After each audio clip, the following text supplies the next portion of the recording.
Arkadaşlar hepinize hayırlı geceler. Saat 1.15, 01.15. Levreye çıkıyoruz. Sonu istavritle bitiyor. Mırmıra çıkıyoruz. Sonu istavritle bitiyor. Farklı balık tutalım diyoruz. Sonu yine istavritle bitiyor.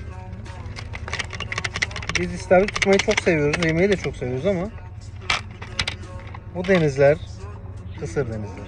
O yüzden elimizden gelen şimdilik bu. Bugün yine güzel boy istavritlerle kapattık. Hepinize hayırlı geceler.